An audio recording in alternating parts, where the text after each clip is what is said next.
Sup Shredders, my name is Logan, aka Spiderhands, and welcome to SP Reviews, where today we're going to be checking out a track from an act named Kuya with an exclamation mark titled Lovestruck. And if we switch over to here, we have the art on the screen here with a really interesting mask with little hearts over its eyes, little plasticine thing.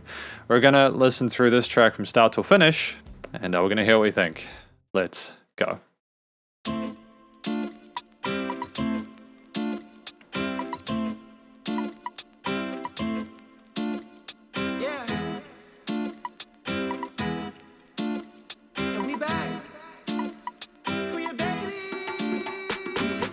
I'm loving these hand drums with the sound of these guitars, so bright and pristine. And we have these vocal parts as well coming in. The mixing is fantastic, so steady development there as well. Oh, the drums are punchy as well. Nice side chaining on those kicks.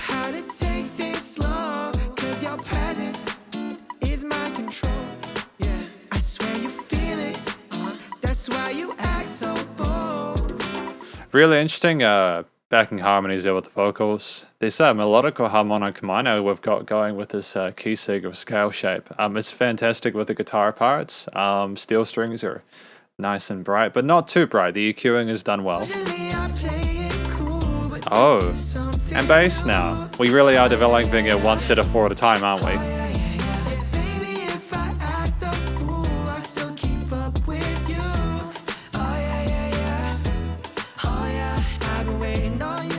And it's nice to have him come with his falsetto at the end, showing his vocal range a little bit. It's a great first impression. Are you waiting on me?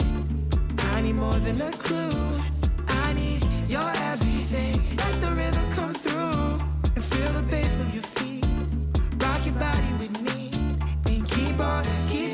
Yeah, I'm love struck. I ain't coming. And the brass coming in here is sensational. This is a really professional commercial track, in the sense that it sounds like it's been done very competently by musicians who truly know their way around both a score sheet, around their theory and all that. You know, the composition is strong here. It's nice to have that production development. And I've said development a lot. The additional layering going on with the brass parts in here and that little bit of frequency notching here that we haven't quite explored too much yet. I'm in a fantasy. This feeling surrounds me. Can't believe I'm love struck. It's simply a crush, but it's developing. I'm in ecstasy. Yeah, I won't waste your time. It's nice to hear someone tell me how they're in love with the flamenco guitars and the brass and everything. It kind of sounds like a parade, but that kind of that half step downwards. Oh no, it's a fourth. We're going up a fourth. Never mind. I thought we were going up more than that. It does elicit a sense of passion that is coming from Kuya at the moment. It sounds like a very genuine performance, and there's also a sense of eroticism from both the vocal in regards to the texture and the delivery of these lines. Oh yeah, you know, that kind of breathiness to it is very charming. I love the way that you rock your body. There's kind of like an R&B-ish kind of smoothness to it. You've been so good to me that I cannot deny. I'm love struck. I've been waiting on you.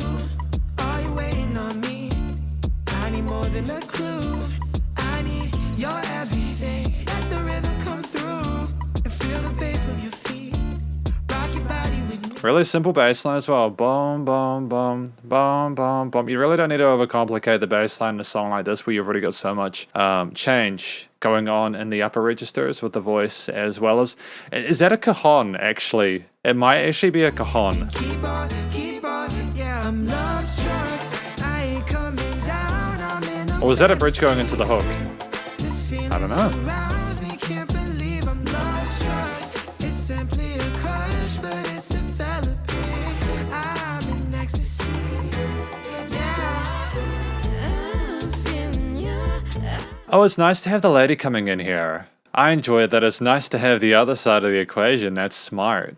That's really smart, because all too often you only have like the man or the woman singing, but then you get a response there, and you get that kind of collaboration or connection between them rather clearly. The kind of the breathiness, the kind of there's the sound as well as the words coming through. The emphasis on certain vowel sounds and the just the overall style is very appropriate for what we're talking about, both thematically within the story of the song as well as intense energies that are being evoked by the musician, the instruments, and the arrangement.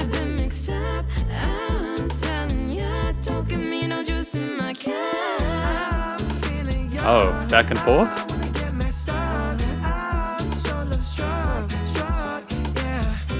So good, I'ma need just a minute, y'all. Everything you do is so subliminal. I've been on my knees like a sipping cow. Screaming out, sheesh, like a mystic guy. Baby, what you need, I'ma get it down. Spend a couple G's for a pretty gal. I don't wanna speak in hypotheticals. I'm lost. Just before I go into the next hook, Kuya can rap.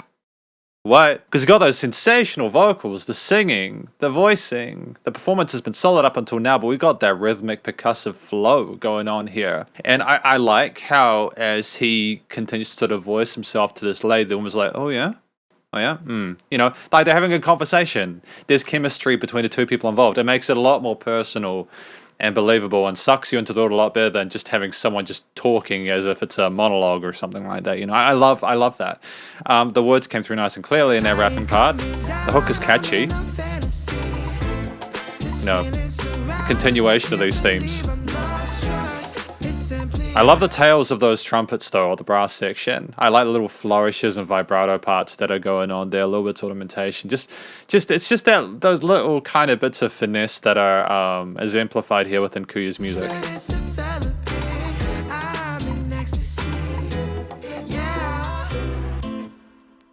Damn, dude, this is a strong track. This is an incredibly strong track, you know, because this is my conclusion of Lovestruck by Kuya.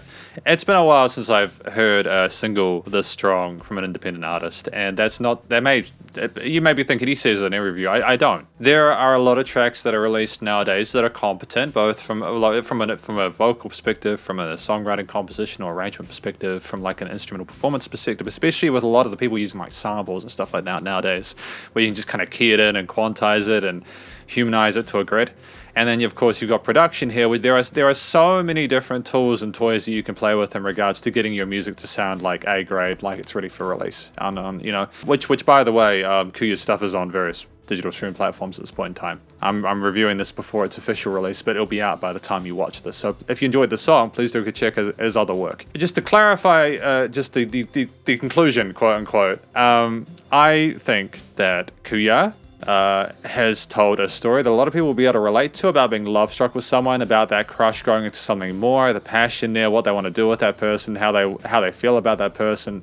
And I like that the end part of the song, or the final third, was related to Kuya finally opening up to this person about how they felt and letting the other person respond to him and allowing for that interaction to occur, that intimacy, but with us listeners being a part of it, is a truly sensational thing. I think that's really clever. It's great storytelling.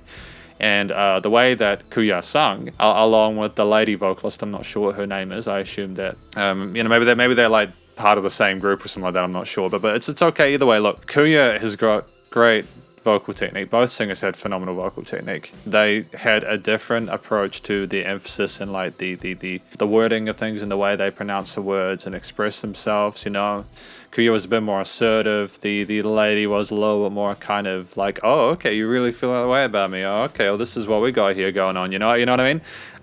There was a nice contrast between them. Thankfully, that contrast wasn't in regards to vocal technique. They both sounded great. Nice use of ornamentation, legato, vibrato passages, etc.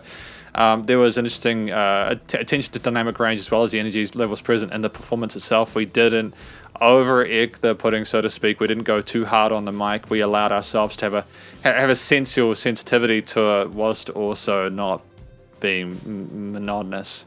I like the fact that the rapping parts had a situation where like it was a little bit melodic as well, to kind of go with a lot of the other colorful aspects of the piece at that point. You know, if you could have gotten away with having the traditional sort of more percussive, you know, that kind of stuff, but we tried to stick within the scale shade, and I think that just allowed for a more consistent kind of it sounded more consistent, should I say, actually. And again, the rapping was a nice touch at the end. I was not expecting that, and typically when you're listening to a person for the first time and they continue to surprise you throughout, you know you're in for a good time, in a positive way, of course. You know, the structure of the track was your traditional sort of, you know, instrumental intro, maybe like course, outro there, and then you had like the verses, and I think there might have been a bridge part before the brass came in. Maybe that was part of the chorus as well, and the chorus split into two with one part having the brass and one not. You know, we had an interlude section as well with the rapping bit. You know, there was a lot to have in 3 minutes, but I think that we spend that 3 minutes well. There's no filler, you know. The main motifs of the track from an instrumental perspective and also just from a songwriting perspective were nice and catchy. They fit that kind of eroticism, that forbidden love kind of vibe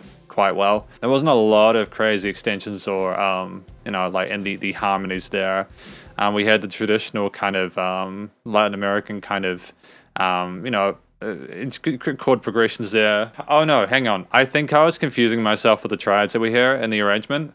It starts on the A minor and then it goes to like a minor 7 flat 5 or something like that for the second chord of the chorus. I was confusing myself before, so apologies for any inconvenience caused there. But that minor first 2 1 2 1 2 kind of groove is great. It's really great there. It's a staple of the genre, works well with the pop influences here, pop and R&B influences here. You know, it demonstrates that we have someone who is able to write a story and get the instruments to match it. I mean, the brass was thoroughly articulate and passionate and matched well with the brightness, and the display of prowess on the guitar there, the finger work on those drums there had that kind of, how do I describe this? I think it would have been too full bore if we'd had an entire drum kit there. It was more delicate, I suppose, with the kind of filtered kind of thump of the kickish sound that we had there as well with that. The bass followed a 3-note line that resonated well underneath the chords and what we had in the hook sections and such, and it filled out that end nicely, and overall it was just sensational. Great choice of instruments. Finally, the production, the recording, mixing, mastering was great. You know, it was really well done. I was very happy with the choices that we made in regards to EQing, the effects change on the various instruments, the panning and filtering of the different parts of the mix, you know, like everything sounded like it sit well within its frequency range and within the stereo field.